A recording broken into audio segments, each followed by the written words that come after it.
Let me tell you a story, not of a tech billionaire or a Wall Street high roller, but of a man who built one of the greatest fortunes in history by being patient, rational, and relentlessly curious. This is the story of Warren Buffett, a boy from Omaha, Nebraska, who turned a childhood obsession into a financial empire. Warren wasn't like other kids. While most children his age were playing ball or reading comics, young Warren was studying numbers. At age 11, he bought his first stock 3 shares of City's service at $38 apiece. The price dropped to $27. Most kids would have panicked, but Warren waited. When it rose to $40, he sold, only to watch the stock skyrocket to $200 soon after. That one lesson stuck with him for life. The stock market is a device for transferring money from the impatient to the patient. By the time he was in high school, Buffett was running multiple small businesses. He sold gum, delivered newspapers, even installed pinball machines in barbershops. At 16, he had already saved over $50,000 in today's dollars. But Buffett wasn't chasing fast money, he was building habits. He read hundreds of books about investing, including one that changed everything, The Intelligent Investor by Benjamin Graham. It taught him a simple but profound idea: buy undervalued companies with strong fundamentals and hold on. After college, Buffett started working for Graham, his mentor, but he always dreamed of managing his own fund.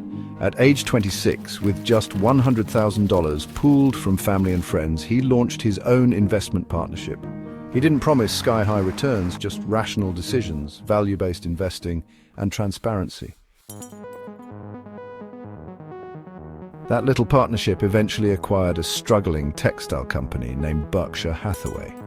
Buffett turned it into a holding company, and over the decades used it to buy and build businesses like Coca-Cola, Geico, and Apple. What made Warren different wasn't just his skill, it was his integrity. He didn't chase trends, he didn't build flashy startups. He believed in boring businesses, ones with strong profits, honest managers, and long-term growth. He read 500 pages a day, stayed curious, and made very few decisions. But they were the right ones. It's not necessary to do extraordinary things to get extraordinary results. Buffett became one of the richest men in the world, but he never let the money change him. He still lives in the same Omaha house he bought in 1958. He drinks Coca-Cola and eats McDonald's for breakfast. And he pledged to give away 99% of his wealth. Along with Bill Gates, he started the Giving Pledge, encouraging other billionaires to do the same. If you're in the luckiest 1% of humanity, you owe it to the rest of humanity to think about the other 99%. Warren Buffett's story teaches us that discipline beats hype. Reading is compounding knowledge. Wealth is a byproduct of doing things right. Integrity is the ultimate edge.